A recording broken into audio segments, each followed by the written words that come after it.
O Na Telinha completa 20 anos nesse mês de junho e selecionamos 20 personalidades que fizeram ou fazem a história da nossa televisão. Hoje a gente recebe o Jorge Lordello, apresentador do Operação de Risco, na Rede TV. Lordello, primeiro quero te agradecer, muito obrigado pelo tempo disposto, por você colaborar aqui com a gente. Já te pergunto de antemão sobre Operação de Risco. Operação de Risco está no ar há 11 anos, sob o seu comando, mas já está 15 anos no ar. E a primeira coisa que eu te pergunto é: a que se deve essa longevidade? Olha, muito obrigado pelo convite, viu, Tiago? Eu estou muito contente em participar desses 20 anos do Na Telinha, que é um portal que eu inicialmente comecei a visitar como fã do conteúdo de vocês. E depois recebi com muita surpresa um primeiro contato seu, já faz alguns anos, e eu tenho Verdade. participado de algumas pautas, tanto na área criminal como também nas questões de televisão, que é uma paixão da minha vida, apesar de eu ter feito uma carreira inicialmente como delegado, né? Então, para mim, Tiago, é um prazer ter sido selecionado por vocês e eu quero poder colaborar um pouquinho com esse meu conhecimento em TV. O prazer é todo nosso, Lordello. A propósito, falando da Operação de Risco, que está completando 15 anos nesse ano, mas está há 11 anos já com você. É mais de uma década, é muita coisa. É Sim. muita coisa para um programa de televisão, numa emissora menor, como a Rede TV. Para você, que pontos você elencaria que garantiram essa longevidade para o programa, Lordello? Bom, primeiro, o que garante a longevidade, na verdade, é o público, né? Nós temos que ter, eu, como apresentador, o meu diretor, Eduardo Oliveira, toda a nossa equipe, nós temos que ter um olhar muito interessante para aquelas pessoas que assistem o programa. E nós temos duas maneiras de filtrar isso. Uma das maneiras é o contato que nós temos no YouTube. Por quê? Porque o Operação de Risco ele passa sábado à noite na Rede TV e no domingo nós já temos no YouTube. Nosso YouTube já bateu 2 bilhões e 500 milhões de views. E as pessoas comentam demais sobre o programa. Então, os comentários via YouTube é um fator relevante para a gente. Agora, quando eu saio às ruas, quando eu vou fazer palestra, participar de evento, as pessoas me abordam. E as pessoas falam o porquê que gostam do programa e eu quero revelar para você aqui em primeira mão. Uma coisa que é pacífica nesse meu bate-papo com os aficionados com o Operação de Risco é que eles têm um prazer de ver a ocorrência policial porque eles sabem que um criminoso vai ser preso. Então você imagina numa sociedade onde o crime bateu na porta de todo mundo no Brasil ou já foi vítima do crime ou uma pessoa dentro da sua casa já sofreu com criminosos. E a partir daí, no momento em que o criminoso é preso, há uma satisfação emocional muito interessante. A pessoa descarrega uma adrenalina. É a mesma coisa aquela pessoa que vai no jogo de futebol e xinga quando o time perde, que vibra quando o time ganha. E, na verdade, quando a gente vê o Operação de Risco, a pessoa se emociona, a pessoa ela descarrega um pouco daquela neurose, principalmente, imagina uma pessoa que perdeu um carro.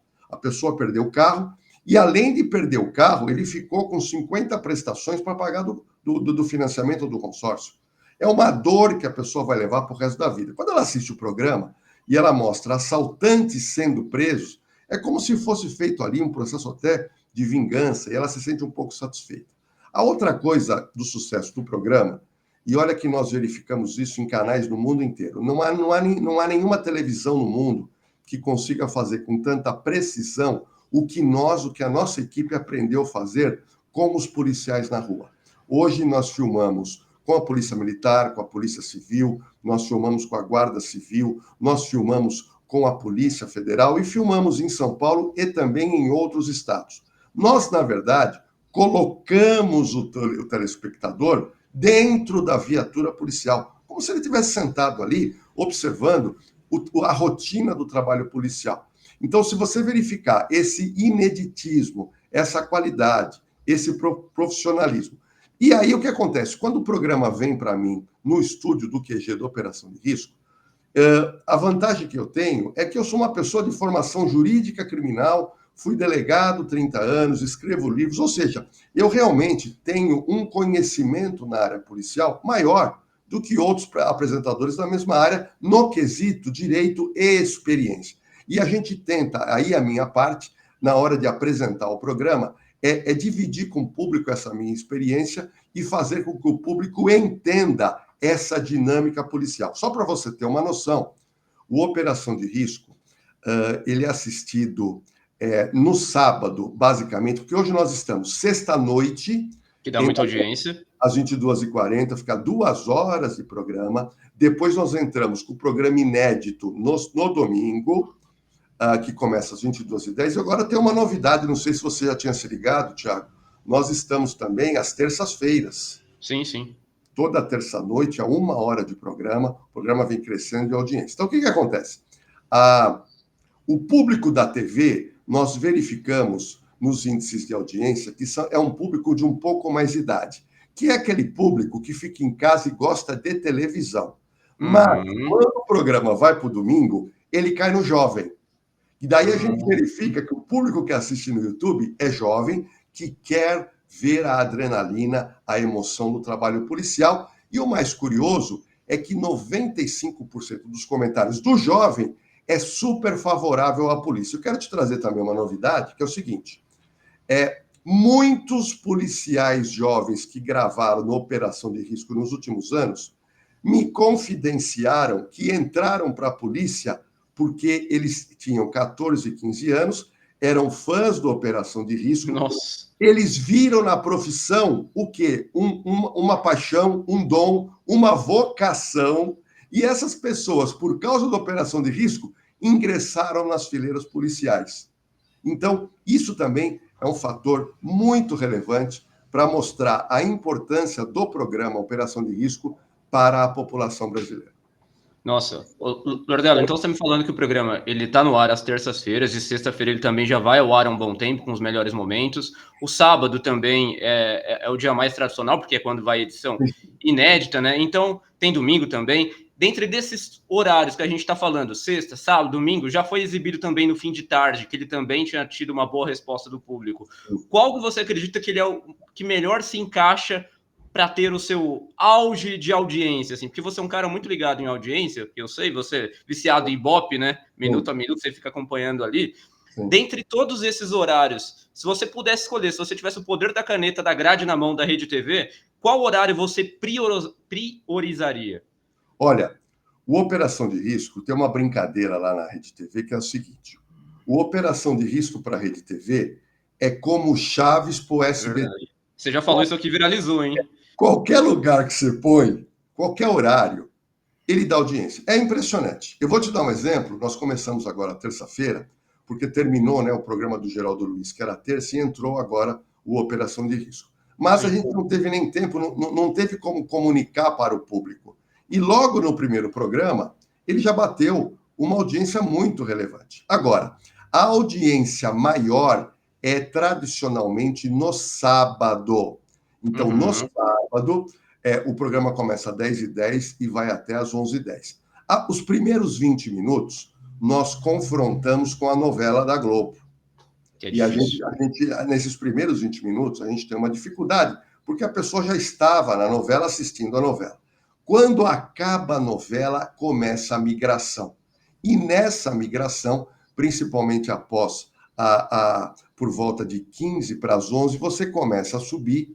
E aí nós temos uma absoluta certeza que vai passar 2 pontos, às vezes passa 3 pontos. Já tivemos outras fases que batia 4, 4,5, mas televisão a gente sabe que são fases. Outro detalhe importante é que o Operação de Risco é um programa que mexeu na grade das outras emissoras.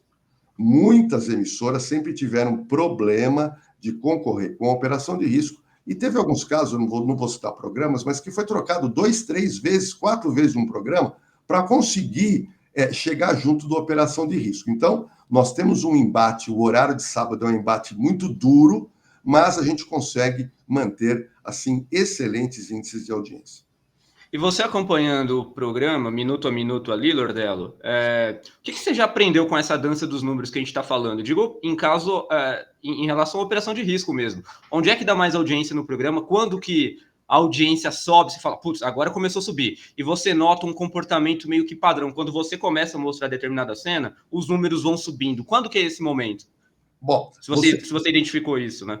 Você me conhece bastante, você sabe que eu sou um aficionado por audiência, porque a audiência é a única métrica para você ter do seu programa e dos seus concorrentes, né? Então, a gente fica, primeiro, eu e meu diretor, Eduardo Oliveira, a gente fica muito de olho na concorrência, o que os outros programas estão colocando naquele horário. Porque nesses últimos 13, 14 anos de operação de risco, a Rede TV não mexeu na grade no sábado. É aquilo lá. E os outros canais, todos eles foram mexendo a grade. Então, nós temos um público cativo. Existe uma coisa em televisão que eu aprendi, é quando você consegue fidelizar um público, e isso, Thiago, eu vou te garantir que é muito difícil. O que é um público cativo? O público cativo é aquela pessoa que ela é apaixonada por um determinado programa. Quando tem aquele programa, essa pessoa deixa de ir numa festa, essa pessoa deixa de ir no cinema, essa pessoa, ou ela retarda algum compromisso, porque ela não pode perder aquele tipo de programa. Eu vou te dar um exemplo, o que é mais fácil fidelizar é o jogo de futebol. A gente sabe que vai ter jogo dos grandes clubes, aqui em São Paulo, por exemplo, a pessoa para a vida dela, ela deixa de namorar, ela deixa de sair, porque ela vai sentar na televisão e vai assistir. E o Operação de Risco não é programa de futebol. Nós não temos torcida como eles têm, mas nós conseguimos fazer uma torcida muito interessante e a audiência tem mostrado, o Ibope tem mostrado, que cerca de 55% são as mulheres. Nossa, surpresa, né? E o porquê que eu descobri isso?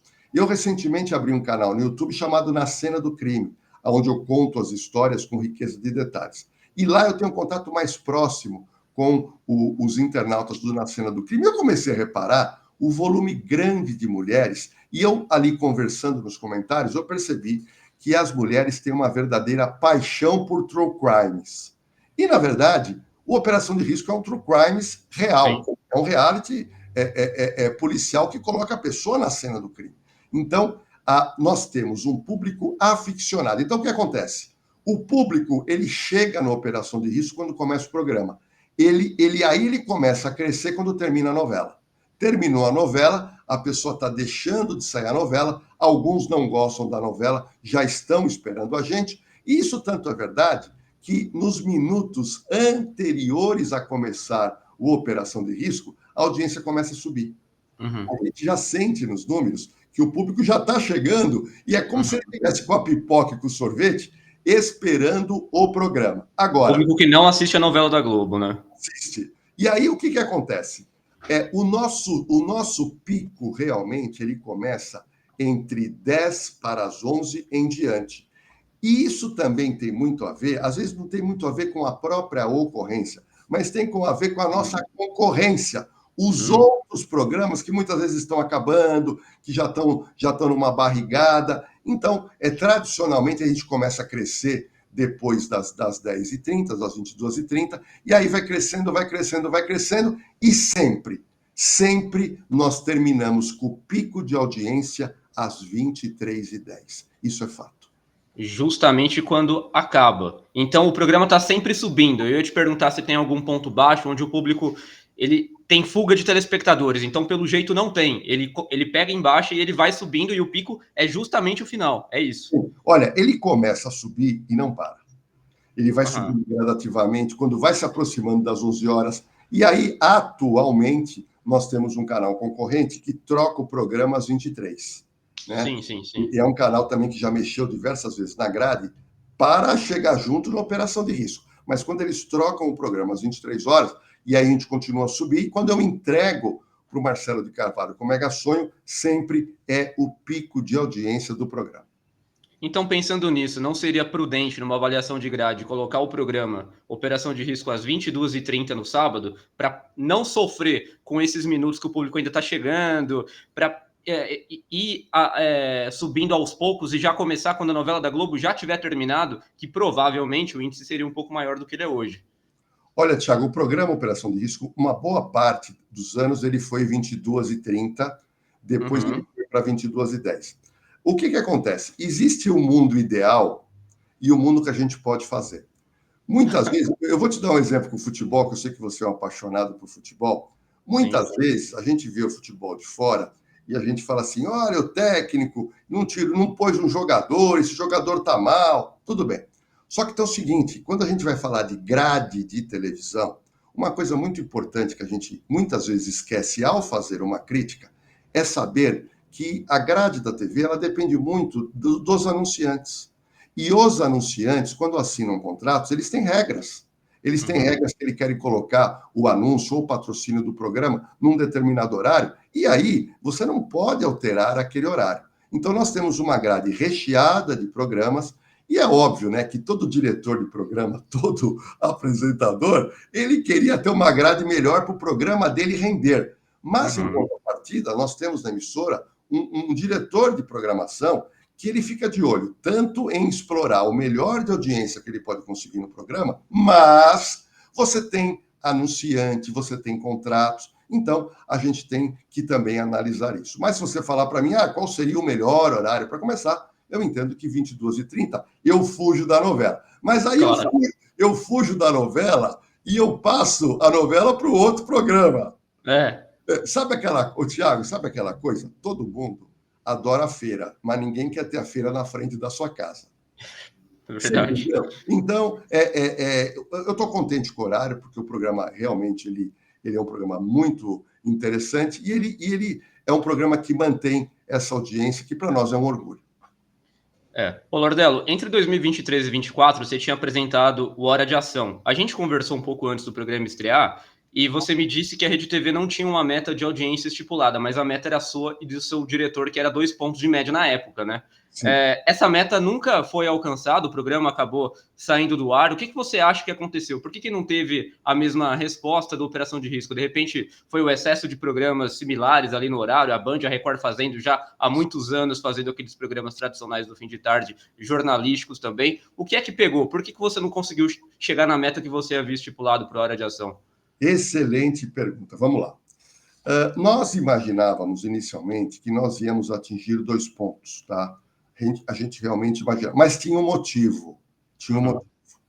Anos antes, existia um programa nesse horário, não me lembro qual é, e esse programa acabou, e nós acabamos entrando neste horário, só que era um horário mais cedo, ok? Era um horário mais cedo. Eu me recordo que nós chegamos a fazer 1 hora a 1h30 de programa. A gente colocava lá os melhores momentos. E era impressionante a resposta de audiência. Era impressionante, ok? Então, nós, na verdade, nos baseamos em dados de 3, 4 anos atrás, quando a gente começou com o programa, você entendeu? Com Hora de Ação. Então, a gente teve como base aquele tempo. Só que naquela oportunidade, o horário de início era diferente. Outro detalhe, foi o que a gente mais sentiu em fazer o programa Hora de Ação. Nós tínhamos muito material interessante dos crimes factuais, principalmente porque eu e o meu diretor, Eduardo, nós temos muito contato com a polícia, a gente recebe muita coisa. Só que os programas concorrentes, que são 3 programas policiais no mesmo horário, só que eles entram ao ar bem antes. Eles entram ao ar 4h30, 5 horas. E outro detalhe, eu pegava o programa com 00. No traço mesmo, né? Então, eu pego com 00 os outros programas. São programas com 3, 4, 5 pontos. E eles já estão contando os casos, e eles começaram a contar as melhores notícias, é óbvio, no começo do programa, e eles vêm carregando essas notícias. Quando eu entrava com o Hora de Ação, eu estava no 00. E aí eu começava a falar do factual. Só que eu começava a falar do factual e boa parte do que eu falei já havia sido falado nos outros programas. Então, toda esta dificuldade não fez que a gente conseguisse os 2 pontos. Mas nós tivemos, em alguns episódios, que eu bati 1.3, 1.4 de pico, e para a gente foi realmente, a nossa superintendente, Stephanie de Freitas, ficou muito contente. E eu posso dizer que o programa vinha crescendo, o programa vinha bem, nós tínhamos algumas ideias, mas depois uma outra empresa comprou o horário e a gente saiu do horário e a empresa entrou e está tudo certo. Então ele não saiu por baixa audiência, ele saiu porque uma empresa arrendou o horário para que pudesse fazer os seus comerciais, é isso? Sim, o programa, na verdade, como a gente... Você conhece muito de TV, né, Tiago? Mas eu vou falar para o seu público o seguinte: quando você pega 00, Eu vou te falar, porque eu fiquei na Sônia Abrão 10 anos, tá? A Sônia Abrão pega de zero, entendeu? Então, o que acontece, Tiago? A primeira meia hora do 00 é duro. É a primeira meia hora. Você briga, briga, briga, briga e chega a 01, 02, 03. É uma disputa. É a famosa do drama da primeira meia hora, né? É óbvio que tem canal que não está acostumado com isso, porque tem audiência muito alta. Então o cara já pega com. Quando o cara pega baixo, o programa pega baixo, pega com 2. Agora, você imagina pegar com 00. Então, nós já perdíamos meia hora de programa. Tá? Aí eu tenho, no Hora de Ação, ele começou com 1 hora, depois aumentou 1 hora e 15. Aí eu tinha 45 minutos. Mas aí você começa a crescer. Mas volto a repetir, eu tinha os concorrentes já vindo com o público já há quase 3 horas, né? Então, nós tínhamos essa dificuldade, mas a audiência era muito interessante, tá? Nós entregávamos para o Rede TV News sempre com uma boa audiência, então realmente estava ali um programa que eu entendo que, de acordo com todas essas circunstâncias, foi muito bem sucedido. Eu vou fazer um exemplo no caso do programa Tarde é Sua, da Sônia Abrão, porque tem muita gente, Tiago, que só analisa aquela audiência média do programa. Então, a pessoa que faz essa análise somente é uma análise muito fria e é uma análise sem profundidade. Então, eu vou novamente citar o exemplo do A Tarde é Sua, que é um programa de 2 horas, mas é um programa que pega do zero. Então, a primeira meia hora do programa, você não pode exigir da Sônia Abrão que ela chegue a 2 pontos. Então, quando a Sônia dá um resultado expressivo, muitas vezes 1,5, 1,6, é um resultado estrondoso. Mas às vezes a pessoa compara com outro programa do mesmo horário e fala, o outro programa deu um pouco mais. Mas ele não começou com audiência muito baixa. Então, toda essa análise aprofundada tem que ser feita. E na época eu também lembro, Lordello, que a Rede TV chegou a estrear uma sessão dorama, né? Fazendo uma dobradinha ali com Hora de Ação. Você acha que isso acabou atrapalhando um pouco mais, porque eram públicos talvez um pouco mais diferentes entre si, e você também acabou perdendo tempo, ou seja, na hora que também você pega em baixa e você tem menos tempo ainda para reagir, né? Porque já era difícil, com menos tempo fica ainda pior. Como é que você viu essa mudança na época da programação da Rede TV, entrando com um produto que você também não tem na televisão aberta, e foi até uma tentativa de angariar uma galera que estava dispersa pelos streamings da vida em um gênero que faz muito sucesso no próprio streaming? Olha, você me conhece, você sabe, eu não assisto streaming, né? Eu sou viciado em TV aberta. Pra você ter uma noção, na minha casa, eu não assino Netflix. Resistente, hein? Eu assisto TV aberta. Eu assisto os concorrentes de qualquer área de entretenimento, área de jornalismo, para mim entender TV aberta. Mas eu ouvia de amigos e amigas falando do tal dorama, que é uma febre incalculável. Mas eu posso dizer que, como eu estava lá fazendo ao vivo, eu assisti a boa parte do programa. Essa série do dorama, muito bem feita, mas é uma novela com uma capacidade interessante. E eu vou te dizer, eles me passavam com uma certa audiência, não era tão ruim, não. Você entendeu? Então, eu não tenho o que criticar dos doramas, porque realmente ele passava com um pouquinho de audiência e que nos ajudou um pouco, sim. Entendi. Tem alguma coisa... você disse que, eu gosto de assistir televisão aberta. Gosto muito, sou viciado, não tenho streaming em casa. O que você assiste em casa, Lordello? O que você pega para assistir que você gosta, que você às vezes vê um programa dando muita audiência? O que aquele programa tá passando? Como é que é o seu comportamento como telespectador mesmo? Não, meu comportamento, na realidade, o meu comportamento primeiro, de um apaixonado por televisão, tá? Por formato de TV aberta. Segundo, um comportamento de profissional de TV, onde eu tenho que ficar ligado em todos os programas. Eu tenho que entender o que os outros canais estão fazendo. Ou seja, quando eu vejo, e eu assisto tudo, programas com baixa audiência, programas com alta audiência, não importa. Se você falar quais canais, todos os canais, tá? Eu, a todo momento, quando eu posso, eu ligo a TV e fico olhando. À noite, como eu sou uma pessoa que eu não saio de casa, e o meu programa é um programa noturno, eu focalizo muito TV aberta à noite, onde eu assisto tudo, todos os canais. Então, se você me perguntar, por exemplo, o programa do Ratinho, eu conheço o programa do Ratinho de ponta a ponta. Eu, Que legal. eu sei o que ele faz, eu sei o que ele muda, eu vejo os horários que ele já alterou, eu vejo as estratégias que ele faz. E, na realidade, você pode perguntar, mas, Lordelo, você assiste o programa do Ratinho, mas o seu programa é policial. Não importa. Os programas, eles podem ter temas diferenciados, mas tem muita coisa que você pode retirar, sim. Você aprende, sim. Então, eu assisto todos os canais.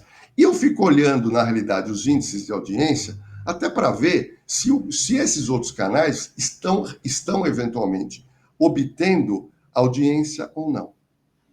Tudo, na verdade, são estratégias que são utilizadas. Agora, o que eu fico contente é que no meu horário, enquanto nós estamos aí há quase uma década e meia, o que eu posso observar é que nesse horário, os nossos concorrentes, todos, inclusive a Globo, mudaram de horário, mudaram de programa, mudaram de temas de programa. E nós mantivemos uma fidelização, assim como o programa Tarde a Sua também mantém.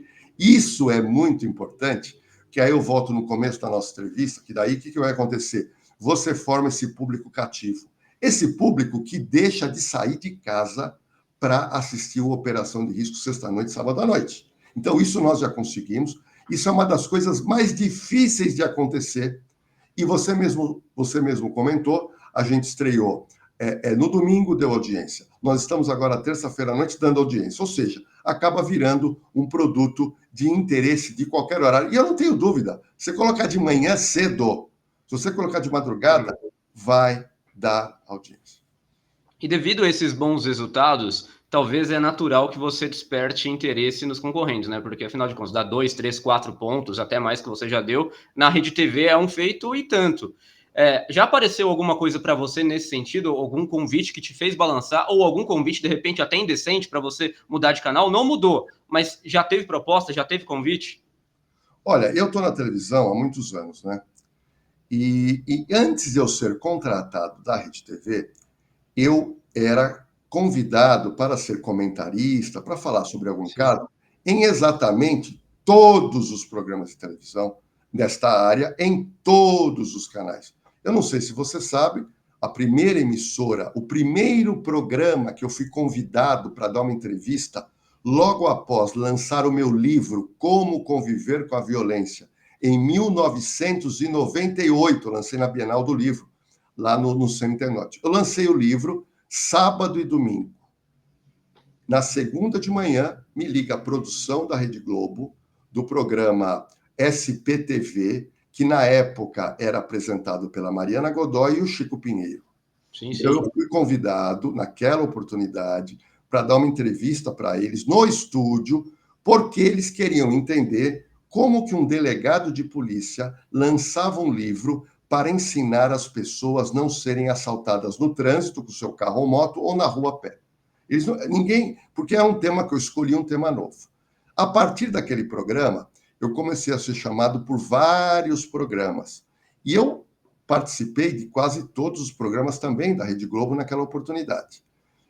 Eu não sei se você sabe, eu fiz um piloto na Rede Globo. Sim, sim. Você já contou isso Eu aqui. te Depois eu quero que contei. você reconte essa história também. Eu fui chamado, na época, até quem me chamou, quem me indicou foi o Chico Pinheiro. Eu fiz um Uhum. piloto, fui nos estúdios Globos na época, início dos anos 2000, gravamos lá um piloto. Depois esse piloto, na realidade era o piloto, era no lugar do programa Malhação, que eles Uhum. entendiam que o programa estava já decaindo de audiência. Então eles queriam lançar um programa popular, um programa que tivesse 4 blocos, e um bloco ia ser o bloco de polícia. E nesse bloco de polícia, quem apresentaria era o Chico Pinheiro e eu seria o comentarista dele para aquele caso, para aquele bloco ali de 15 minutos. Ok. No final, a diretoria da Globo entendeu que o Malhação tinha lenha para queimar. E eles acertaram porque ficou mais 20 anos, né? Ficou mais 20 anos no canal. Futuramente, depois, lá na frente, a Rede Globo também me convida para participar de uma reunião para um quadro que o Fantástico ia ter de segurança, ok? E eu participei daquela reunião, me lembro que foi num sábado, com o diretor do Fantástico São Paulo, que na época me falaram que o diretor do Fantástico, quem era o diretor do Rio e de São Paulo, mas o do Rio era o chefão, São Paulo era o segundo chefe, vamos dizer assim. Tive uma reunião lá muito proveitosa, de quase 4 horas, explicando o que eu poderia agregar para esse quadro de segurança, sendo que eu já tinha uma experiência muito grande, quadro Doutor Segurança, que eu tinha feito na Rede TV. Então, eu já tinha toda uma expertise nesse caso, mas depois acabaram não me telefonando mais em relação a isso. Mas, nesses anos todos, eu recebi diversos convites para participar de outras emissoras, mas eu acabei optando em ficar na Rede TV por N motivos. Um dos motivos é uma emissora onde eu conheço desde os acionistas até a pessoa que corta a grama da emissora. Então, eu vou para a emissora, é uma coisa que eu me sinto totalmente em casa. E outro detalhe importante, a Rede TV me deu oportunidade de criação. Eu sempre levei para a diretoria algumas ideias, e muitas dessas ideias foram aprovadas e foram experiências incríveis, né? E eu vou te dizer uma coisa, essa coragem da Rede TV, esse DNA de inovação, aonde nós pudemos inovar muito, mas muito no programa da Sônia Abrão, no A Tarde é Sua. Essas inovações a gente utilizou também muito no Super Pop com a Luciana Gimenez. E nós criamos maneiras de fazer cobertura de caso policial numa época que ninguém cobria. Então, por exemplo, foi uma criação minha fazer inicialmente reconstituição através de maquete. E isso, na época, na Sônia Abrão, a irmã da Sônia Abrão, a Margarete Abrão, ela sabe construir maquete, ela fazia maquetes maravilhosas. E a gente desenhava o crime, eu ficava brincando ali com alguns objetos de cena naquela maquete e com a câmera focada ali e gerava uma audiência incrível. Outra coisa que a gente começou a fazer é trazer no programa pessoas que estavam suspeitas de crimes, ou testemunhas, ou vítimas. E os programas não faziam isso. E nós trazíamos essas pessoas. Aí nós começamos, em alguns casos, ir ao local do crime e tentar fazer uma simulação ou mostrar de uma maneira mais intensa como acontecia o crime no próprio local de crime.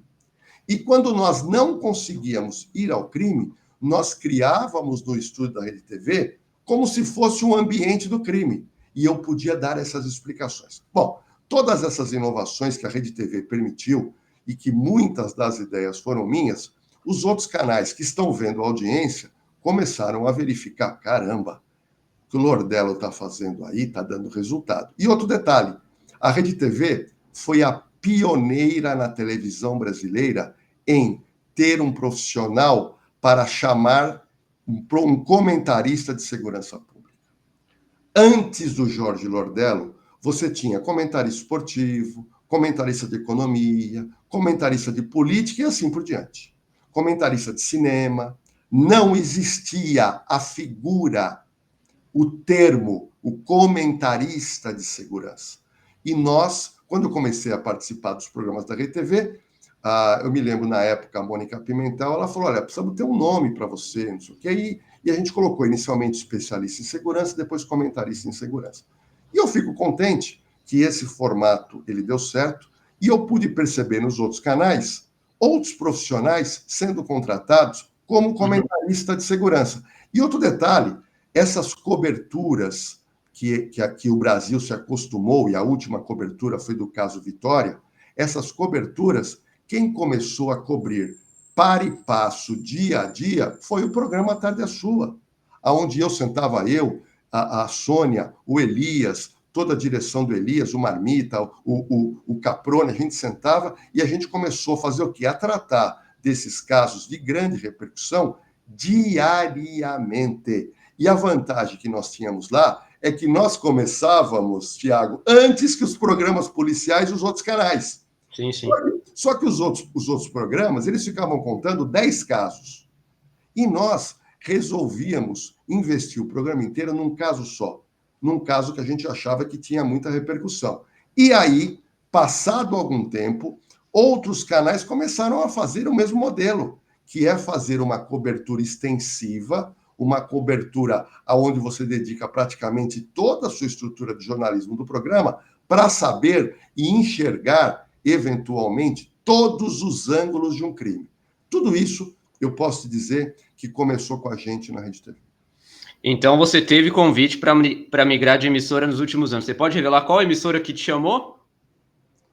Olha, eu vou falar para você, eu recebi, fora a Rede Globo, tá? Uhum. Foram 6 convites. 6 convites. De uma mesma emissora ou de emissoras diferentes? Emissoras diferentes, onde eu tive Abertas. aberto, tudo emissora aberta, onde eu tive reunião com pessoas importantes, com o top da empresa, mas nenhuma delas me aguçou em Uhum. fazer pelo menos igual ou mais do que eu faço hoje na Rede TV. E aí o que aconteceu? Aí veio o boom do programa Operação de Risco. E Sim. o programa Operação de Risco é a minha cara. É a minha cara porque eu trabalhei na polícia há muitos anos. Eu entendo de todo esse formato. Quando eu vou entrevistar um policial, que a gente leva no programa, a minha pergunta é uma pergunta feita por um profissional de polícia, por um especialista, um estudioso na área. Então a gente consegue dar realmente um aprofundamento, e isso, como profissional de TV, como profissional de segurança, para mim, Tiago, é realmente engrandecedor. O que eu posso dizer é que todos os canais de TV aberta respeitam a operação de risco. Quando eu vou em algum evento, quando Uhum. eu encontro com pessoas outros programas, de outras emissoras, diretores, todos vêm me cumprimentar e falam: olha, parabéns pelo programa. Então, é um programa que realmente ele é. Não, a palavra não é invejado, as pessoas realmente sabem Respeito. que o programa respeitam e que o programa tem realmente uma qualidade. E quem é que foi a primeira pessoa que acreditou em você para que você pudesse comandar a operação de risco? Quem é que pôs a mão no telefone e falou: Lordelo, o apresentador aqui está saindo, a gente precisa de operador para operação de risco e a gente pensou em você. Quem é que foi a primeira pessoa, o seu primeiro contato para fazer essa história de mais de uma década, já aqui em 2025? Olha, Thiago, você é bom entrevistador. Você, Obrigado. você é um cara que se prepara. E você faz perguntas difíceis e perguntas importantes. Essa pergunta que você está fazendo nunca ninguém me fez. E é uma pergunta importante. Sim, muito. E eu vou te dizer como é que foi. É muito interessante. O Operação de Risco, no início do programa, ele teve um apresentador. Esse apresentador teve que sair do programa. E aí o meu diretor, quando ele soube que esse profissional não ficaria, o que aconteceu? Ele teve que rapidamente escolher um apresentador. Tá? Uhum. E, inicialmente, ele convidou 3 ou 4 apresentadores. E nisso eu nem estava sabendo disso. Porque eu não conhecia o diretor do programa, que é o Eduardo Oliveira. Então, depois ele me contou. Ele tinha convidado 3 ou 4 jornalistas ou apresentadores de TV. Eu não sei, vou ser bem sincero, eu não me recordo o nome dessas pessoas. Uhum. E ele fez um piloto com essas 3 ou 4 pessoas. Tá? O diretor Eduardo Oliveira, apesar de um jovem diretor, eu acho que dos jovens diretores ele é um dos principais da TV. Ele é uma pessoa que se preocupa muito com qualidade em todos os sentidos. Tá? Ele é um cara que busca uma qualidade de edição, qualidade de filmagem, é uma coisa impressionante. E quando ele gravou com essas 3 ou 4 apresentadores, ele não gostou. Ah. Ele falou, não é isso. E ele me contou que ele estava na sala de produção da Operação de Risco, quebrando a cabeça para tentar arrumar mais 2 ou 3 pessoas. Aí o que acontece? Quando ele olha para a televisão que tem no QG, na produção da Operação de Risco, quando ele olha, estava passando o quê? O programa da Sônia Abrão. Quem estava comentando é o Jorge Lordello. Quando ele me vê na tela, ele falou: meu, como é que eu esqueci e não lembrei do Jorge Lordello? Aí o que ele fez? Ele ligou para o RH da Rede TV e pegou meu telefone. Ele ficou esperando o programa acabar. O programa acaba às 5. Aí, se acaba o programa, você vai tirar a maquiagem, não sei o quê, se preparar para ir embora às 5h30. 5h30 toca o meu telefone. Era ele. Ele se apresenta, porque eu não o conhecia. Olha, meu nome é Eduardo Oliveira, sou diretor da Operação de Risco. e eu estou procurando uma pessoa para apresentar, e eu queria conversar com você para saber se você quer fazer um piloto. No dia seguinte, eu fui à Rede TV, conversei com ele, me propus a fazer o piloto, e na época, o cenário do Operação de Risco era virtual. Era feito Uhum. no estúdio de Croma. Fui lá, fiz o piloto. Geralmente, eles fazem o piloto, eles cortam o programa e depois senta com a diretoria. Mas logo quando terminou o programa, ele me chamou e falou: "Olha, Lordelo, por mim está aprovado. Tá? Na hora. Por mim está aprovado. Só que eu vou levar para a diretoria, porque a Aham. diretoria tem que analisar e tem que bater o martelo. E, na realidade, foi levado para a diretoria e eles bateram o martelo e, imediatamente, eu assumi o programa e aí eu parei de fazer a Sônia Abrão na Tarde é Sua. Então, Caramba. a história realmente foi essa, como eu cheguei à Operação Risco. Meu Deus. E lá se vão mais de 10 anos, assim, é muito tempo. E a gente estava falando do piloto, que você fez na Globo, Lordelo. Eu queria voltar um pouquinho nessa história. Como é que foi esse piloto que a Globo fez? O programa tinha nome, não tinha nome? Como que era exatamente o formato do programa? E você falou que gravou esses tais pilotos. Quantos pilotos foram e que casos de crime continham nesses pilotos? Você se lembra quais eram os casos? Lembro. Eu não vou lembrar, acho que o nome do programa, porque acho que nem tinha, tá? Ah, não tinha nome. Não tinha, não. Mas a conversa, Tá. o que aconteceu? As coisas na vida são curiosas, tá? Vou te contar o que aconteceu. Por Uhum. que o Chico Pinheiro me chamou? Foi ideia dele. Aham. Por quê? Bom, o que aconteceu? O Chico Pinheiro, naquela época, era casado lá com a jornalista, né? Ele era casado. E ele morava num prédio na Giovanni Gronchi, ok? Naquela oportunidade do piloto, eu namorava com uma moça que morava no mesmo prédio que ele. Até eu nem sabia que ele morava lá. Um dia eu fui na casa da namorada, parei o carro no estacionamento, subi, e quando abro o elevador, quem que estava? O Chico Pinheiro. Nossa.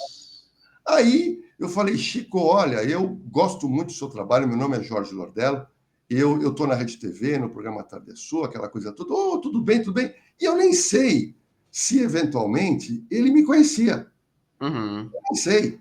Bom, e aí, algumas vezes, eu encontrei com ele no elevador. E encontrando no elevador, eu puxava papo de crime. E nós criamos ali uma leve amizade. Passado meses, o que aconteceu? Ele entra em contato comigo. Como é que ele entra em contato comigo? Ele chegou para a namorada, que já não era mais namorada, e pegou meu Hum, telefone. E pegou já meu era telefone. esse. E me ligou. Aham. E me ligou e falou: Lordelo, ele disse o seguinte: falou, Lordelo, a Globo está entendendo que o programa Malhação já está dando o que tinha que dar, que já não vem correspondendo em audiência. Então, foi pedido para o núcleo de jornalismo criar um programa. E olha que Aham. interessante, isso foi mais ou menos 2001, 2002. Naquela oportunidade, eles já entendiam que eles precisariam ter um programa jornalístico mais popular. Uma coisa que falasse menos de política e entrasse mais no dia a dia das pessoas, que é o que os concorrentes faziam. Então, a Uhum. ideia era 4 quadros, cada quadro seria um tema diário, e um dos temas tinha que ser segurança pública, tinha que ser polícia. Ele até comentou comigo: se tiver um caso muito grande, a gente pode aumentar esse 15 minutos para 30, enquanto houver necessidade. Eu falei: ok. E aí, nós tivemos uma reunião e a gravação desse piloto, desse quarto de programa, foi marcado nos estúdios Globo. E na época, quem foi? Foi o Wellington Camargo, o irmão do Zezé de Camargo, que tinha sido sequestrado. E Verdade, era recente, né? perdeu a orelha. Sim. Então, o programa foi feito com ele. Então, o Chico apresentava, o Chico ficava de pé, eu ficava sentado de um lado e o entrevistado sentado do outro, e nós íamos desenrolando e íamos explicando o sequestro, e a vítima ia falando: olha, aconteceu isso, aconteceu aquilo. Eu só não estou me recordando se foi o Wellington, acho que não foi o Wellington, acho que foi o Zezé ou o Luciano. Foi o Zezé ou o Luciano, tem mais de 20 Aham. anos. Não foi o Wellington, não. Bom, fizemos esse piloto desse quarto. Os outros quartos foram gravados no outro dia. Bom, passado um tempo, o Chico me ligou e falou: Lordelo, nós resolvemos gravar mais um quarto. A gente quer mostrar mais sobre esse quadro. Falei, tá bom, o que vocês estão pensando fazer? Bom, nós já combinamos entrevistar o cantor Salgadinho, o pagodeiro, porque a mãe dele tinha sido sequestrada. Lembro. Então, o Pagodinho se propôs a fazer o piloto, foi lá, fizemos um programa super interessante, que eu conhecia tudo sobre o sequestro da mãe dele, e aí encerrou o assunto, fizemos o piloto, e o Chico falou, olha, nós vamos montar e editar, vai ser passado para a diretoria da Globo, e depois eu te dou um posicionamento. Bom, eu estava crente que aquilo ia sair, né? Mas, depois de 40 dias, ele me ligou, ele falou, Lordelo, o pessoal gostou do programa, tá? Gostaram do modelo, mas houve uma discussão mais aprofundada sobre o Malhação. E nessa discussão aprofundada, eles entenderam que o programa Malhação, a novelinha lá, tem lenha, ele usou até esse termo, tem lenha para queimar.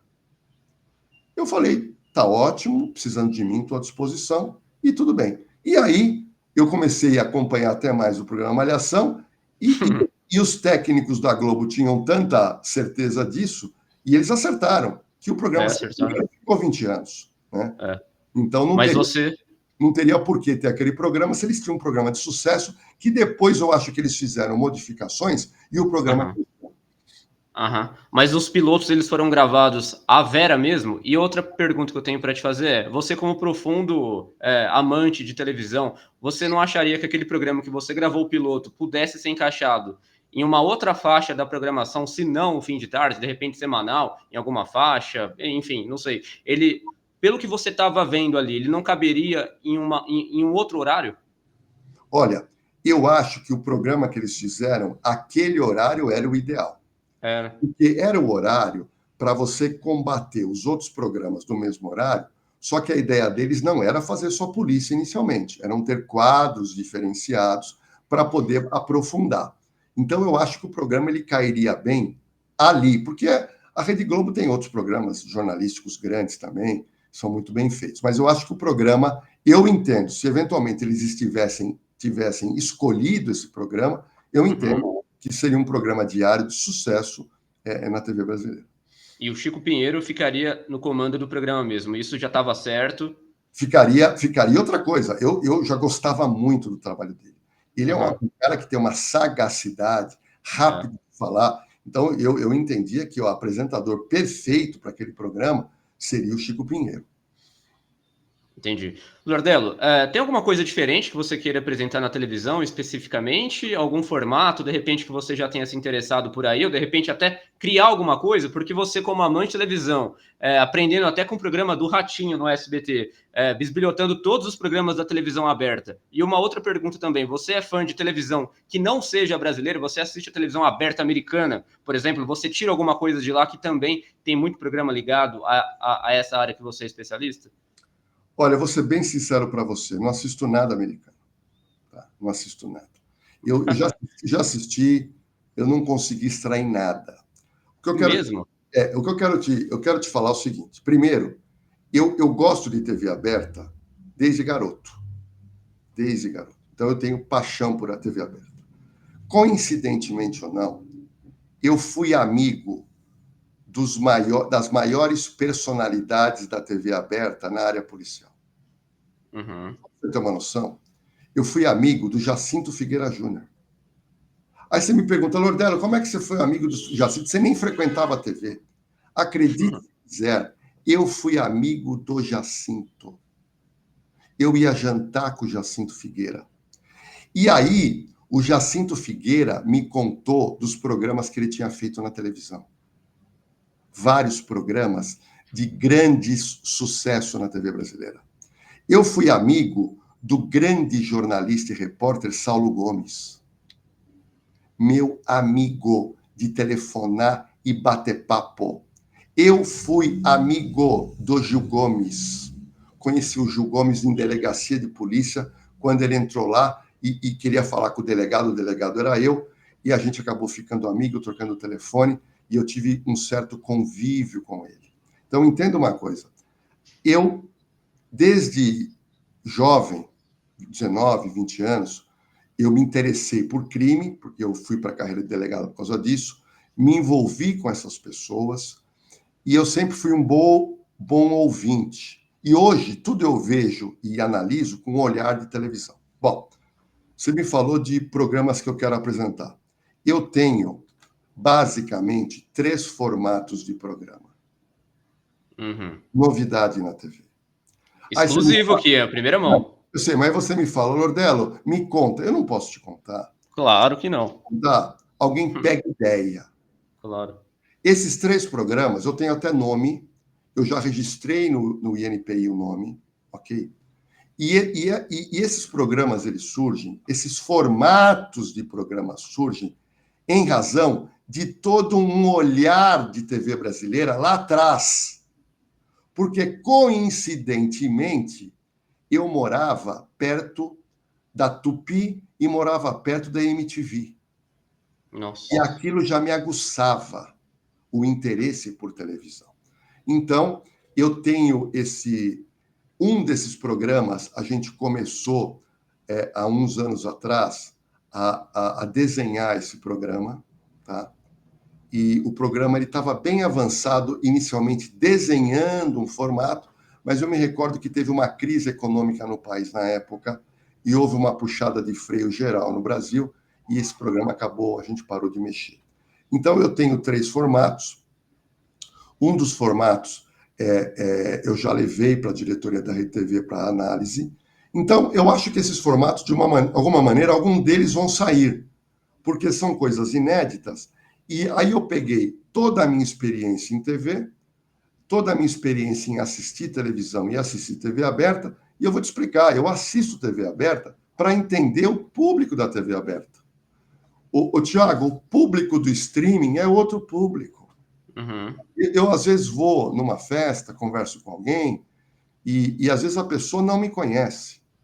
Aí eu falo, você não assiste Operação Disco? Ele falou, onde é que passa? Eu falei, na Rede TV, no canal aberto. Ele falou, não, mas eu não assisto TV aberta. É uma geração que é só streaming ou YouTube, ok? Agora, a última novidade que era minha, na verdade eram 4 ideias que eu tenho. Uma delas eu coloquei em prática. Eu tinha uma vontade de ter um programa onde eu contasse crimes, mas com cronologia. Aquela coisa que eu gosto de fazer, contador de história policial.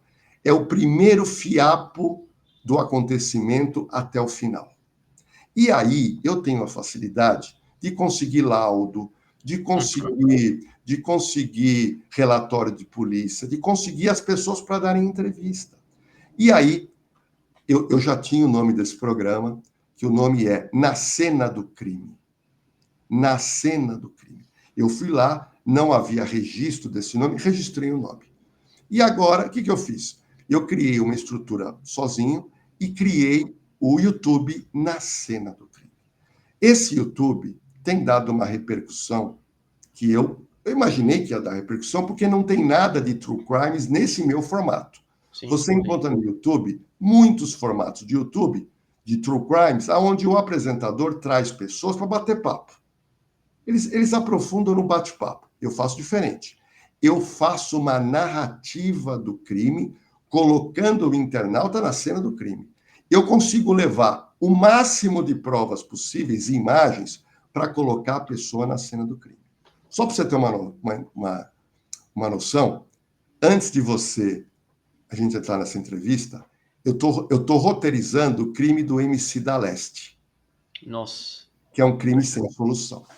E eu fui atrás de provas, eu fui atrás de imagens. Você não faz ideia. Eu consegui imagens de como se eu tivesse atrás do MC da Leste, olhando para o público. Eu consegui, nessas imagens, posicionar da onde saiu o tiro.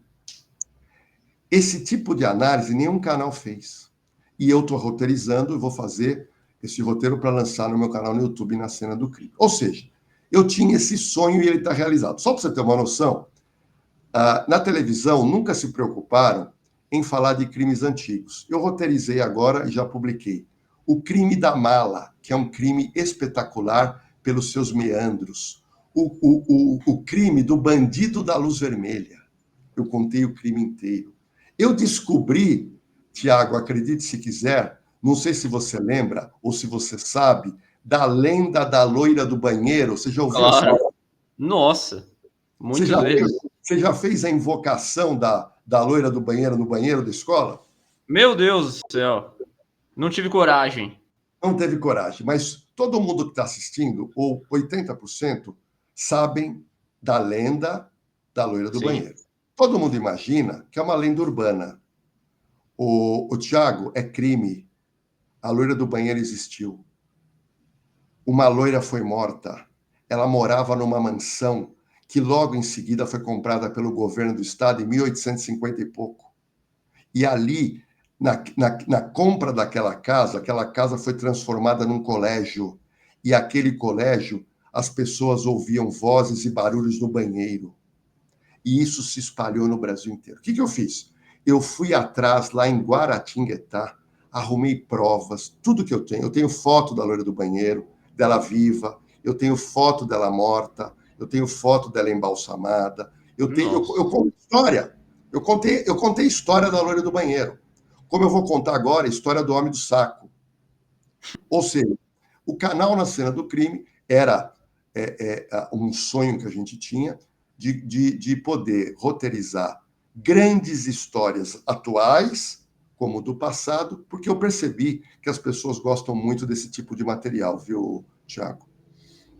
E quais os outros formatos que você pensa em apresentar em breve, Lordelo? São todos ligados à sua especialidade.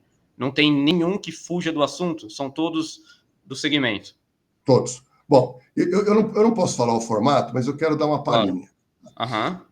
Quando as pessoas conhecem o meu trabalho, mas não conhecem a fundo, e eu vou poder aqui ampliar um pouco, só para que as pessoas saibam quem é o Jorge Lordella, na verdade.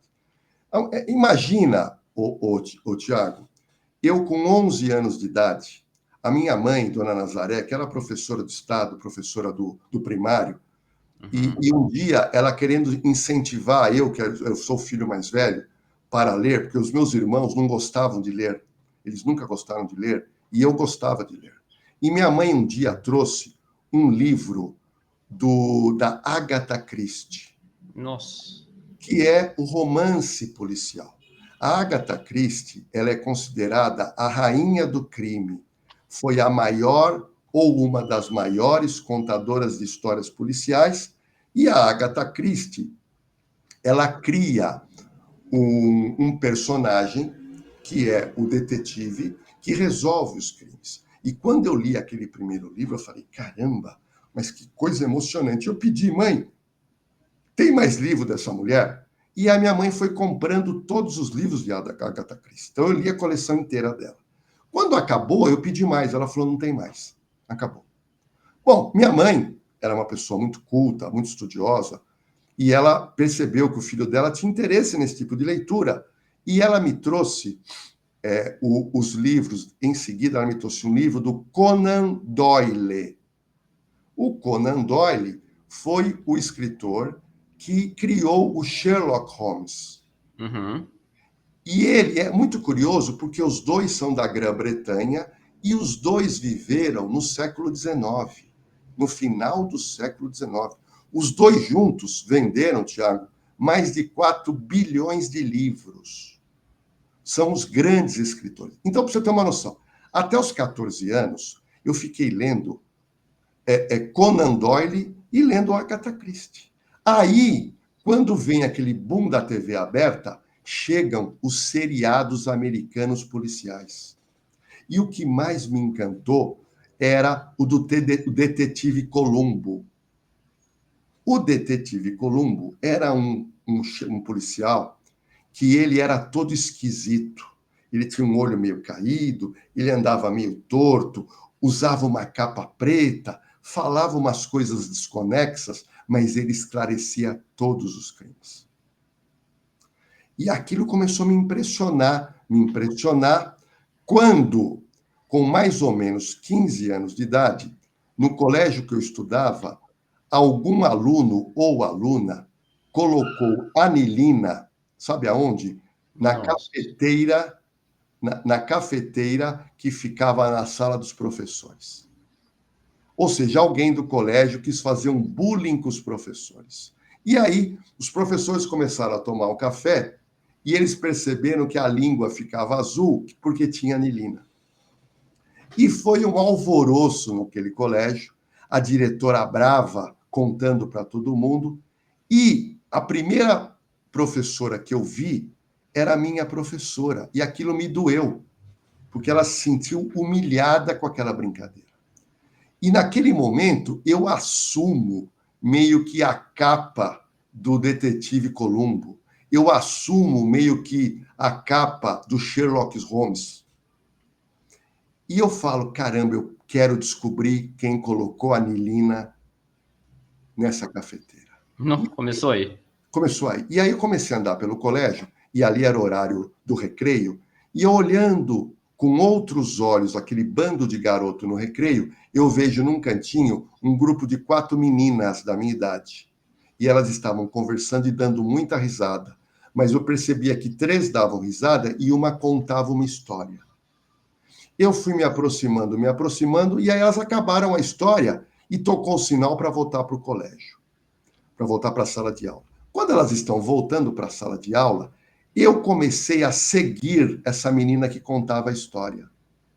E essa menina que contava a história, eu consegui observar que em 2 dedos da mão ela tinha um escurecimento na unha e dentro da unha. E Uhum. aquilo chamou a atenção. Falei, por que essa moça está com a unha suja? Bom, no outro intervalo eu procuro essa moça. Eu procuro ela, começo a conversar, e eu viro para ela e falo assim: eu joguei um verde para colher maduro. Eu peguei e falei para ela: olha, por que você fez isso na sala dos professores com a anilina? Ela falou: eu? Você está ficando louco? Eu não fiz nada. Falei: você fez sim. E aí, o que eu fiz? Eu chutei, porque pertinho do colégio existia uma loja de armarinhos. E eu Uhum. sabia que lá vendia anilina, porque nós tínhamos feito um trabalho com anilina. E eu falei: olha, para o seu azar, a hora que você comprou anilina, eu estava ali dentro da loja e eu vi você comprando anilina. Não só pode ser você. Essa menina ficou Nossa. completamente. Eu percebi no olhar. E eu falei para ela: eu vou contar. Eu vou contar para a diretora. E a diretora era muito brava. E naquela época, Tiago, você era expulso do colégio. Verdade. Ela era expulsa, porque era uma época do colégio público e você não tinha choro nem vela. Aí, quando ela percebeu, e ela era culpada, ela falou: Lordelo, pelo amor de Deus, eu moro aqui perto. Ela morava na rua de trás do colégio. Falou: minha mãe me mata se descobrir. Por favor, não conta para a diretora. Falei: tá bom, eu não vou contar. Mas você vai pedir desculpa para a professora. Você vai me prometer que você vai pedir desculpa para a professora. Aí ela agradeceu e falou que ia pedir desculpa para a professora. Não fiquei sabendo se ela pediu. Mas ali foi o primeiro crime, entre aspas, que eu esclareci com uma sagacidade. Bom, Uhum. naquele momento eu decidi que eu ia ser policial, mas não sabia a carreira, era muito jovem. Quando chegou a época de fazer faculdade, que eu ia fazer direito, eu falei: não, eu vou ser delegado de polícia. Só que no período de fazer a faculdade, tinha um professor de direito penal que era delegado de polícia. E eu fiquei muito amigo dele. E eu ficava encantado com as histórias deles. Quando um dia ele me falou: Lordelo, vai abrir um concurso na Procuradoria da Ciência Criminal, PAJ, no fórum. E lá é interessante você prestar para você ser estagiário e trabalhar no fórum. E eu fiquei encantado, fui lá, Avenida Liberdade 32, tinha uma prova oral, fiz e passei. Quando passei, me chamaram para assumir o cargo. O cara perguntou: você quer ir para a área civil ou área criminal? Eu falei: criminal. A civil eu não quero ir. Ah, você quer para criminal? Tá bom. A maioria queria para civil. Uhum. Ele me manda para o Palácio Mauá. E eu entro no Palácio Mauá com 19 anos, com um terninho, Eu entro naquele lugar, subi até o 26º andar, onde ficava a sala da procuradoria, que nada mais era que advogado de réu preso do Estado. E eu fui trabalhar com uma japonesa, uma defensora pública que me acolheu. Só para você ter uma noção, eu fiz, em 2 anos e pouco, 1.000 audiências criminais. Eu entendi toda a dinâmica de audiência criminal. E eu vou te falar, é vibrante. É vibrante. E aí, eu estou te contando isso porque uma das minhas ideias tem a ver com o tribunal. Já tivemos formatos de tribunal na televisão aberta, mas nenhum se assemelha ao que você está planejando. Não, pelo seguinte, eu quero trazer, a minha ideia é, sem contar a ideia, é a experiência que eu tive no Palácio Mauá, no Fórum Criminal de São Paulo, mais a minha experiência de delegado e criar um formato com esses elementos, ok? Para um programa de televisão.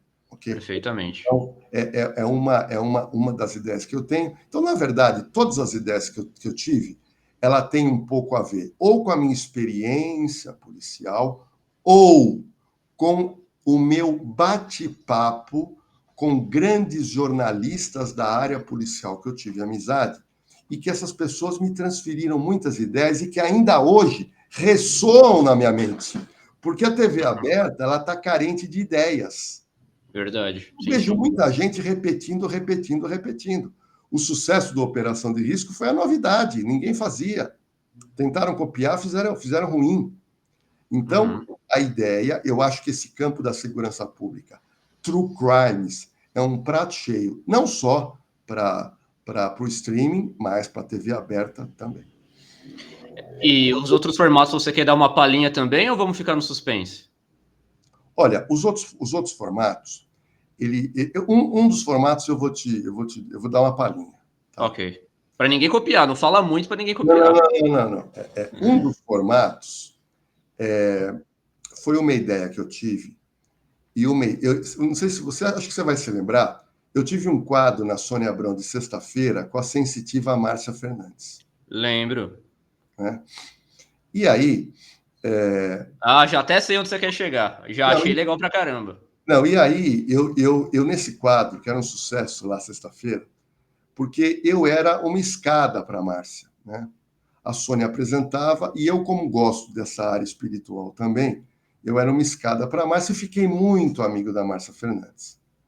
Naquela oportunidade, a Márcia não era o sucesso que ela é hoje, porque a Márcia é estourada, né? A Márcia é um fenômeno na mídia. E, há anos atrás, eu conversando com a Márcia e batendo um papo com ela, eu tive uma ideia de um programa, ela complementou essa ideia, e o filho dela também ajudou a colocar uma pimenta, e nós desenhamos isso. Tá? Então, é um outro formato que envolve crime, tá? Mas envolve também um pouco de espiritualidade. Tá? Legal. Essa é uma outra ideia também, que está tudo desenhado, guardadinho, para que talvez no futuro a gente coloque em prática. Legal. E você pretende levar essas ideias, por exemplo, para feira de televisão? Eu não sei se você já visitou feira de televisão, tem uma que acontece anualmente em Cannes, na França, que é muito famosa, tem outra na MIPCOM também nos Estados Unidos, que é muito famosa, e dizem que quem frequenta esse tipo de feira tem ideia, desde que vende uma ideia no papel, até coisas mais robustas, maiores e tudo mais.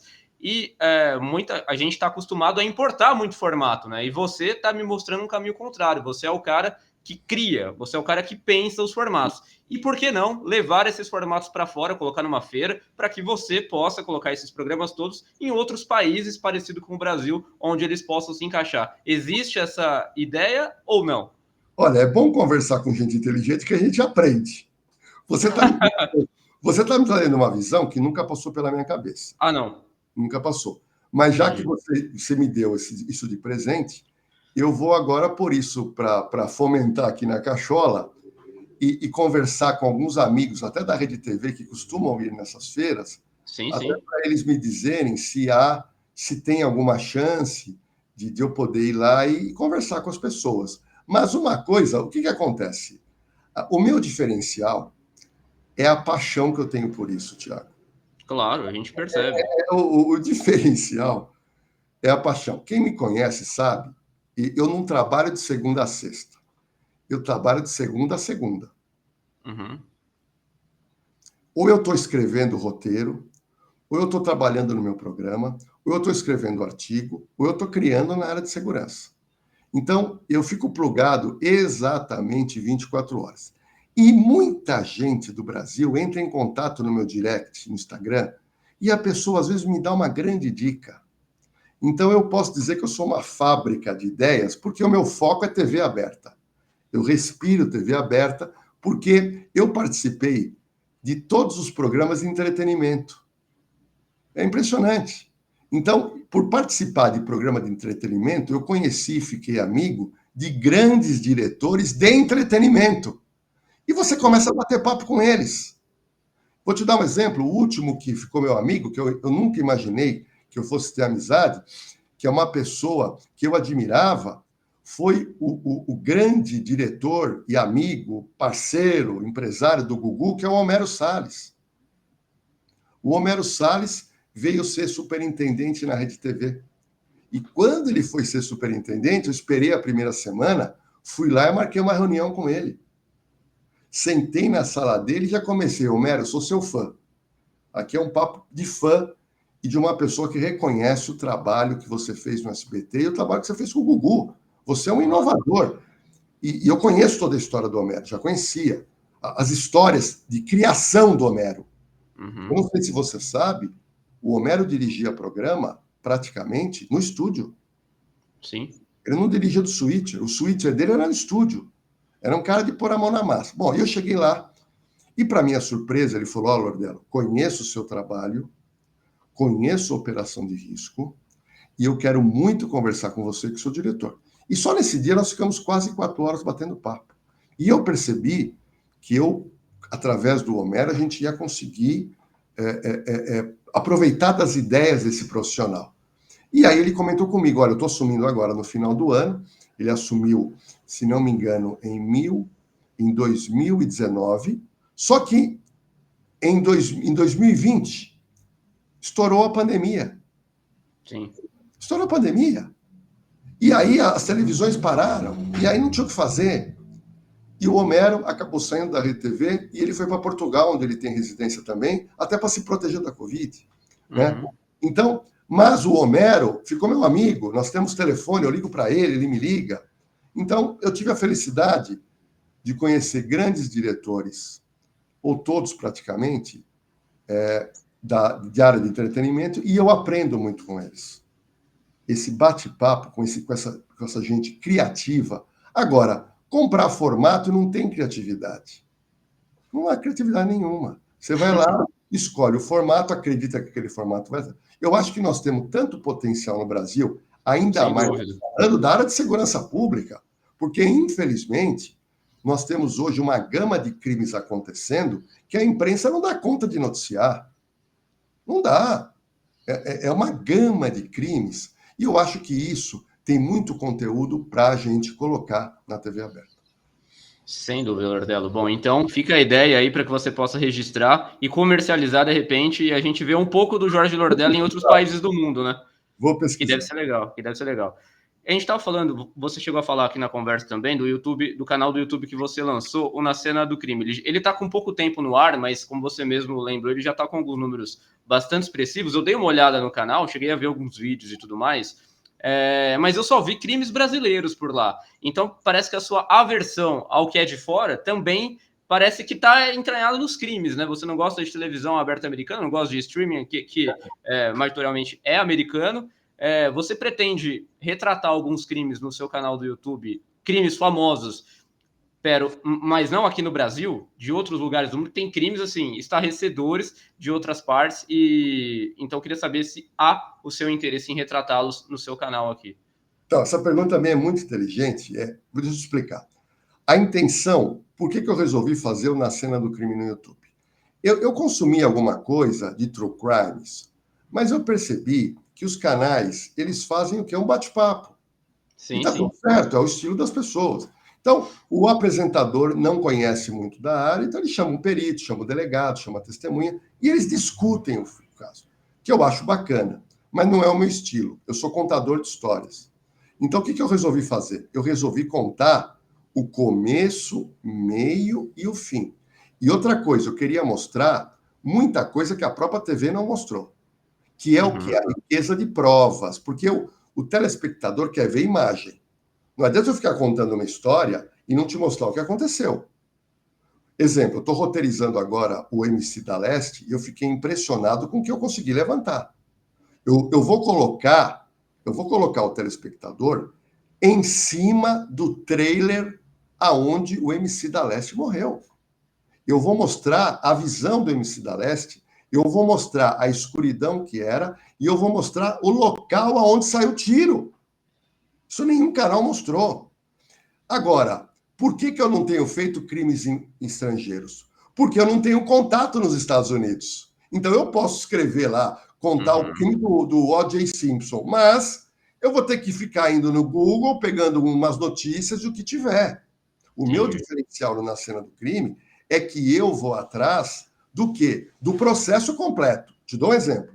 A maior polêmica que gerou no YouTube foi que eu fiz 2 vídeos na cena do crime, que foi um choque, porque eu comecei dizendo o seguinte: caso Cristiano Araújo foi crime. Caso Marília Mendonça foi crime. E as pessoas, o que é isso? Crime? Mataram Cristiano Araújo? Mas por que eu resolvi fazer? Porque a morte do Cristiano e a morte da Marília, Tiago, elas deram notícia até o velório, até o enterro. Depois todo mundo esqueceu. Só que o Lordelo não esquece. O que eu fiz? Quando eu me propus a fazer o canal na cena do crime, eu falei, espera um pouquinho, vou começar com Marília Mendonça. Falei, eu quero saber a investigação criminal. E fui atrás. E eu tenho amigos. E eu consigo o processo inteiro da Marília Mendonça. E aí, depois que eu fiz Marília Mendonça e eu coloquei no canal e estourou, eu falei, bom, agora eu vou fazer Cristiano Araújo. E fiz o Cristiano Araújo com todos os laudos, com filme, com áudio, com imagem. E aí as pessoas que estão assistindo, Lordelo, a gente não sabia disso. Porque na época, volta a dizer, o caso terminou no velório, no enterro. Aí não se fala mais, fica saudades. Mas as saudades ficam, mas as pessoas morreram. E se elas morreram, teve uma investigação. E eu quis saber o resultado. E no caso do Cristiano Araújo, a conclusão do delegado foi homicídio culposo. No caso de Marília Mendonça, foi homicídio culposo. Tem que responsabilizar essas pessoas. Essas pessoas foram responsabilizadas. E ninguém ficou sabendo. Então eu quero mostrar que não houve fatalidade. E aí, no vídeo do Cristiano Araújo, eu falo na câmera com o Marrone. Eu falo com o Marrone. Pelo seguinte, quando eu estou roteirizando o Cristiano Araújo, Tiago, eu descubro que o motorista, que era o motorista segurança do Cristiano, ele foi considerado culpado pelo acidente. Ele respondeu e foi condenado em todas as instâncias por homicídio culposo. Ok. Em seguida, o que eu descobri? Que o cantor Marrone contrata o Ronaldo para trabalhar com ele. Dizendo que o Ronaldo é boa pessoa, que conhece o sertanejo. Até aí, Marrone, tudo bem. Mas, quando eu descubro uma entrevista onde o Marrone fala assim, olha, pessoal, estou contratando o Ronaldo, porque ele é pai de família. Até aí, tudo bem, Marrone. Mas ele usa uma frase que eu não gostei. Porque essa frase é perigosa, que é a frase da impunidade. Ele fala assim, foi apenas uma fatalidade. E aí eu falo na cena do crime, não foi fatalidade, foi crime, foi irresponsabilidade, foi imperícia, foi negligência, foi imprudência. Essa palavra fatalidade é uma palavra que normatiza, que minimiza as coisas. Ai, teve um acidente e a pessoa morreu. A morte de Marília Mendonça não foi fatalidade. Como é que o avião cai se o tempo estava bom? Se o avião estava bom, por que o avião caiu? Então, essa fala do Marrone ela me deixou chateado, porque eu vejo muita gente falando bobagem na TV, falando em fatalidade. Não é fatalidade, é crime. Morreu uma pessoa, morreu a namorada de 19 anos. Então eu conto a história inteira, eu mostro a gambiarra que foi feita nas rodas, que o rapaz ofereceu para o Cristiano e colocou no carro, a gambiarra que foi feita em lojas, em rodas rachadas, onde foi feita os pontos de solda, eu mostro o ponto de solda, eu mostro o laudo da perícia. Então, minha função na cena do crime é entrar no crime. A pessoa assiste as minhas histórias lá, Tiago, ela fala, eu sei tudo sobre isso. Sim. Agora, sei... Vou te dar um exemplo. O caso Vitória, que passou. O caso Vitória, você conversava com as pessoas, Lordelo, não estou entendendo nada. Os programas policiais começam a falar, mas não tem uma liga, não tem um nó, não tem uma sequência. Aí eu resolvi fazer. Fiz toda uma série do caso Vitória. Aí as pessoas escrevem no meu YouTube, pô, Lordelo, aqui eu consigo entender o que aconteceu. Então, na cena do crime tem essa elaboração. E nos casos estrangeiros, eu não vou ter Entendi. O conhecimento que eu tenho no Brasil. Entendi.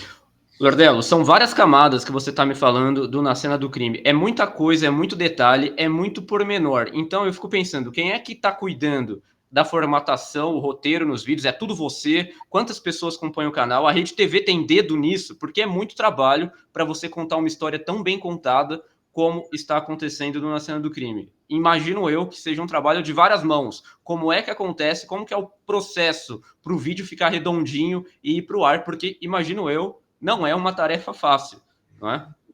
Olha, Thiago, você conhece muito de TV e eu vou, depois que terminar o programa, você dá uma olhadinha nos nossos 4 últimos vídeos postados. Por quê? Porque a minha equipe, a gente vem melhorando o processo de edição. Os últimos 4 programas, nós temos utilizado o que há de mais moderno em edição de vídeo, tá?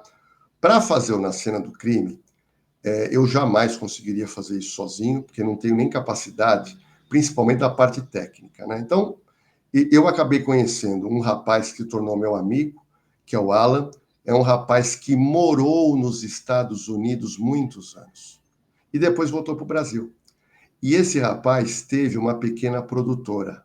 E nessa pequena produtora, ele tinha colaboradores jovens, mas não é aquele jovem que sabe mexer um pouquinho, é aquele jovem que estudou, que fez faculdade, é aquele cara que gosta e tem paixão em edição.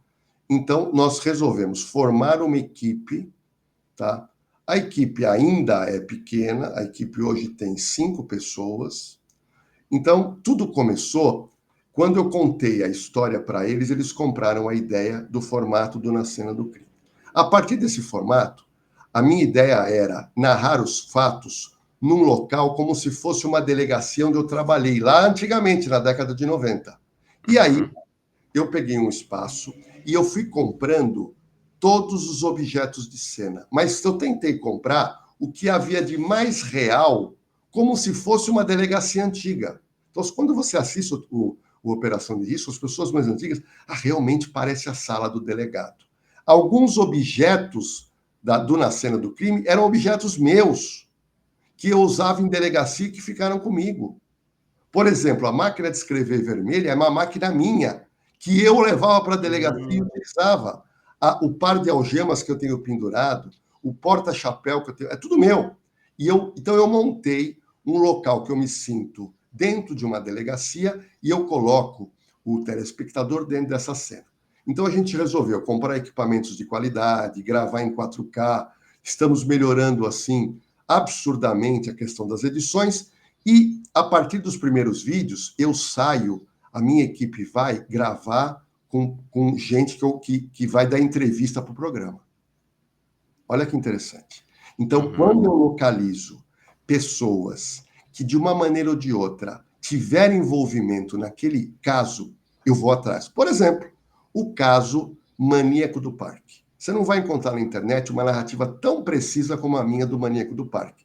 E aí eu descobri não, já sabia, que quem fez o laudo dele, quem teve um contato com ele, foi o Dr. Guido Palomba, que é meu amigo, psiquiatra. Liguei para ele, falei do canal. Doutor, o senhor recebe a minha equipe? Minha equipe foi lá e gravou uma entrevista sensacional. A gente corta a entrevista e vai colocando durante os processos. Eu entrevistei a doutora Eliana Passarelli em casos que ela fez. Então, a gente vai atrás de testemunhas, de vítimas, de advogados, de promotores, de juízes, que deixam o nosso conteúdo com um suporte, né? Um corpo muito grande. Então, o último caso que eu postei, você vai ver recentemente que está postado, Tiago, eu não sei se você vai lembrar, que você é jovem, o caso da Adriane Caringi. O caso Adriane Caringi foi o primeiro grande caso de erro policial de São Paulo. E como é que eu relembrei o caso Adriane Caringi? Eu fui participar do podcast do humorista do Café com Bobagem, José Américo, meu amigo, casado com a Simone Garuti, que é lá da Rede TV.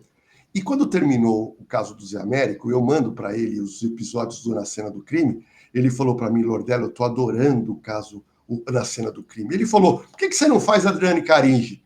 Eu falei, Zé, que ideia que você me deu. Esse caso eu acompanhei na época, que foi em 1990.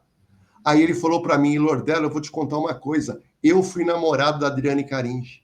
Nossa! Quando ele fala isso, eu falei, Zé, eu vou fazer o caso, você vai dar uma entrevista para mim. E eu entrevistei ele na casa dele, fizemos perguntas, e as perguntas que ele respondeu estão todas no caso Adriane Caringi, que ele conhece tudo do caso.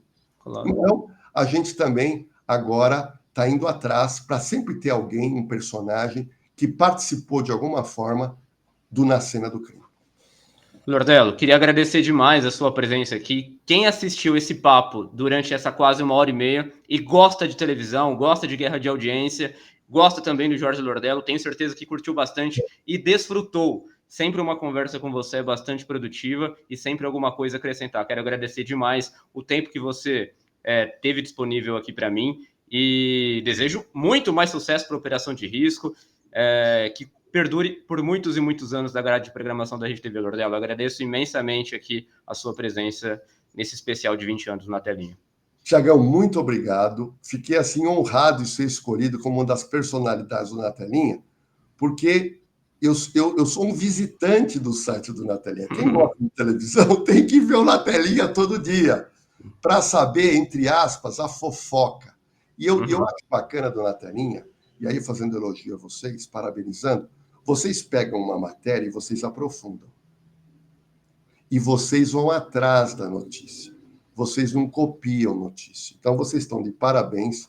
Eu sou consumidor do Na Telinha e de vez em quando vocês me ligam para dar uma entrevista e é sempre um prazer e que possa ir mais 20 anos do Na Telinha também. Parabéns, viu, Tiago? Obrigado.